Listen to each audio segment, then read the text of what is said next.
নমস্কার বন্ধুরা, আরও একটি নতুন ব্লগে আপনাদের সকলকে স্বাগত জানাই। আজ দুর্গা ষষ্ঠী, আর এই দুর্গা ষষ্ঠীটা পালন করা হয় সন্তানের দীর্ঘায়ু ও মঙ্গলের জন্য। এটি আমরা পালন করে থাকি। তো তার জন্য দেখো আজকে আমি নিয়ে নিয়েছি দুটো বেগুন নিয়েছি, আর এই বেগুন দুটোকে ভাজা করব, আর সাথে করব রুটি, কুমড়ো তরকারি আর বরবটি ভাজা। তো চলো দেখতে থাকো, আর কেন আমরা দুর্গা ষষ্ঠী পালন করি সেটাও একটু আলোচনা করব। আর দুর্গা ষষ্ঠীর ব্রত হলো হিন্দু ধর্মের ব্রতগুলির মধ্যে একটি বিশেষ ব্রত, যা আশ্বিন মাসের শুক্লা ষষ্ঠীতে পালন করা হয়। দুর্গা ষষ্ঠীর ব্রত মূলত সন্তানের দীর্ঘায়ু ও মঙ্গল কামনার কাহিনীর সঙ্গে যুক্ত, এবং বিশ্বাস করা হয় যে দুর্গা ষষ্ঠীর ব্রত পালনে পরিবারে সুখ, শান্তি ও সমৃদ্ধি ঘটে এবং সন্তানের দীর্ঘায়ু ও মঙ্গল হয়। এবছর দুর্গা ষষ্ঠী পড়েছে 28শে সেপ্টেম্বর, রবিবার 2025। যারা ভক্তি ভরে এই ব্রত পালন করেন তারা জীবনে বিজয় ও সমৃদ্ধি লাভ করেন এবং তাদের সন্তানের মঙ্গল ও দীর্ঘায়ু লাভ হয়। যদি আমার এই ভিডিওগুলো আপনাদের ভালো লাগে তাহলে আমার এই চ্যানেলকে সাবস্ক্রাইব করে শেয়ার করে দিতে ভুলবেন না, যাতে করে আমার নতুন নতুন ভিডিওগুলো আপনারা সঙ্গে সঙ্গে পেতে পারেন। আপনাদের যদি কোনো বক্তব্য থাকে তাহলে প্লিজ কমেন্টের মাধ্যমে আমাকে জানাবেন। আপনাদের মতামত আমার কাছে অত্যন্ত মূল্যবান। আপনাদের একটি লাইক, কমেন্ট, শেয়ার, সাবস্ক্রিপশন আমাকে আরও নতুন নতুন ভিডিও বানাতে উৎসাহিত করবে। আর এখন দেখো বিকালবেলা, সকালে যেহেতু বললাম যে আমরা ষষ্ঠীর পালনের ব্রত আছে, তো এটা আমরা সেই বিয়ের পর থেকেই করে আসছি, ছেলে হওয়ার পর থেকেই। তো সেই নিয়মেই আমি এখনও করে আসি। তো যাই হোক, সকালে দেখলে কি খেলাম, আর যেহেতু একটু বেলা হয়ে গেছে খেতে খেতে করে, তো 12টা মতো বেজে গেছিলো, সেই জন্য আর দুপুরবেলা কিছু না খেয়ে একটু রেস্ট করে নিলাম। আর এই যে ঠিক সন্ধ্যার আগের মুহূর্তে করছিলাম এখন সাবুর খিচুড়ি।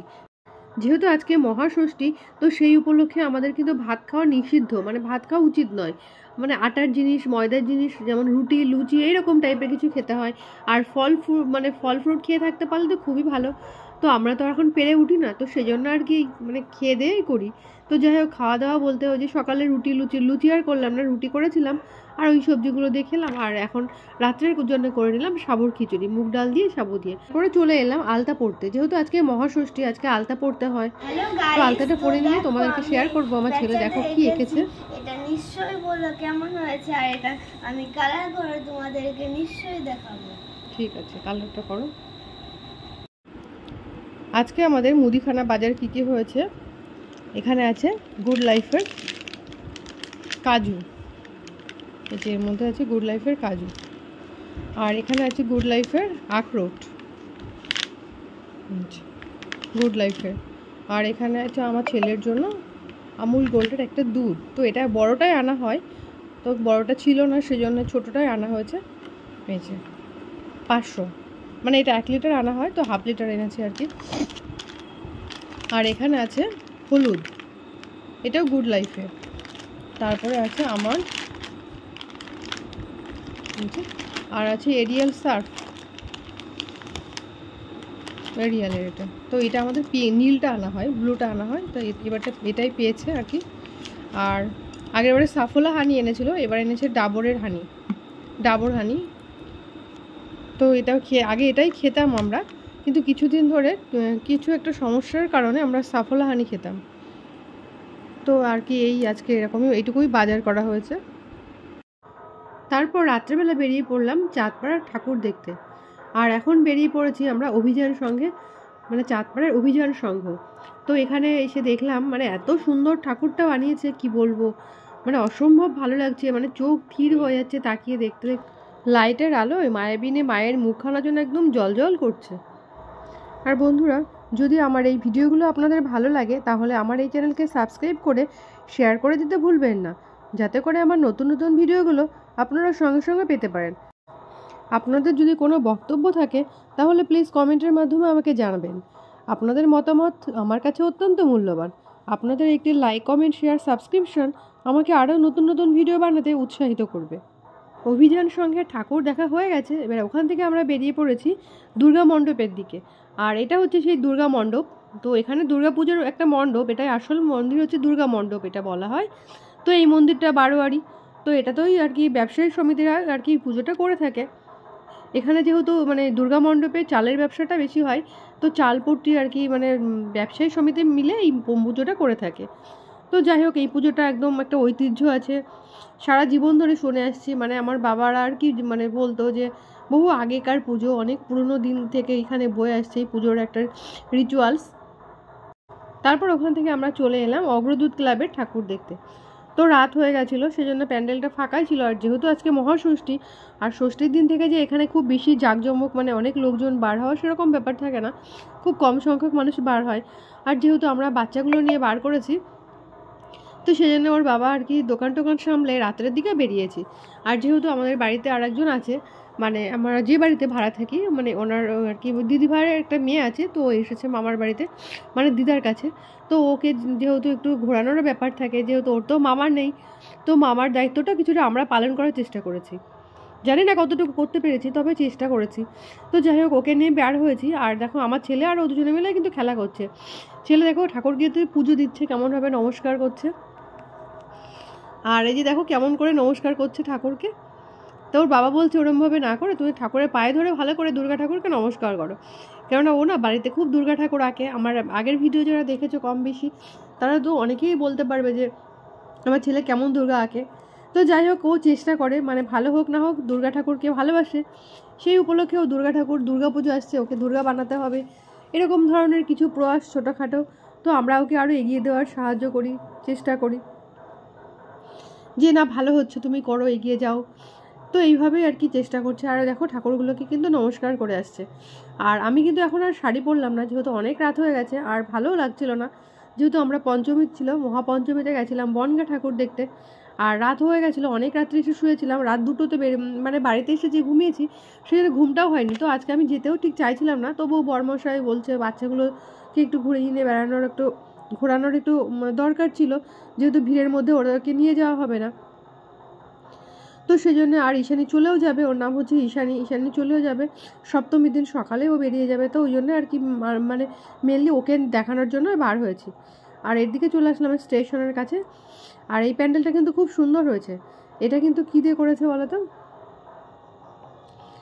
স্ট্র দিয়ে করেছে, মানে যে কি বলি পাইপ আছে না, স্ট্র পাইপগুলো কেটে কেটে দেখো কি সুন্দর কারুকার্য করেছে। আর প্যান্ডেলের ভেতরেও স্ট্রর কাজ। আর ওই যে ঢুকলাম যে স্টার্টিংয়ে, এ দেখো এগুলো কিন্তু স্ট্রর কাজ, সব স্ট্র দিয়ে দিয়ে কি সুন্দর করে সাজিয়েছে। কালারফুল স্ট্র, মানে বিভিন্ন কালারের স্ট্র দিয়ে আর কি পুরো প্যান্ডেল ডেকোরেশনটা সুন্দর করেছে। যাই হোক, সব মিলে খুব ভালো লেগেছে। আর যারা চাই চাঁদপাড়ার পুজো পরিক্রমা, পুজোর প্যান্ডেল এখনও অবধি দেখোনি, তাদেরকে অবশ্যই বলবো যে একবার হলেও দেখে যেও চাঁদপাড়ার প্যান্ডেল, পুজো, ঠাকুর সব মিলিয়ে আশা করবো খুব ভালোই লাগবে, সবারই ভালো লাগবে।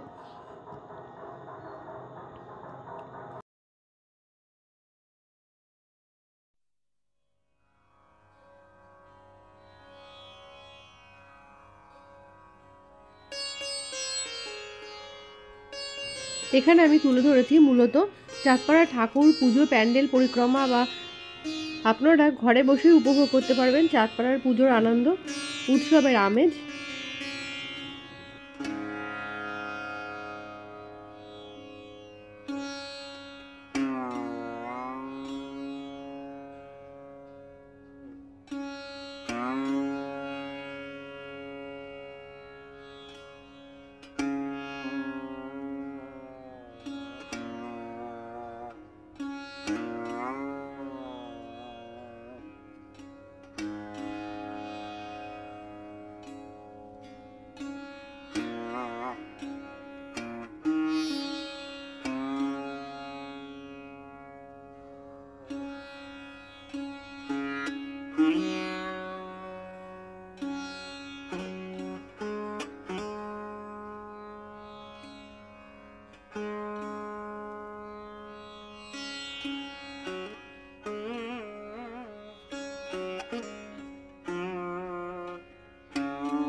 সবশেষে চলে এলাম শান্তি সঙ্গে। আর এখানে কিন্তু প্রতি বছরই এই পুজোটা হয়, দুর্গা পুজোটা বিশেষ করে। তো এখানে ঠাকুরটা খুব সুন্দর হয়েছে, পুরোটাই শোলার উপরে কাজটা করেছে দেখো। আর বন্ধুরা, আমার আজকের ভিডিওটা তোমাদের কেমন লেগেছে অবশ্যই কমেন্ট করে জানিও। ততক্ষণ তোমরা সবাই খুব ভালো থেকো, সুস্থ থেকো, সাবধান থেকো। আর আমিও খুব তাড়াতাড়ি আবারও আসার চেষ্টা করব অন্য কোনো ভিডিও নিয়ে।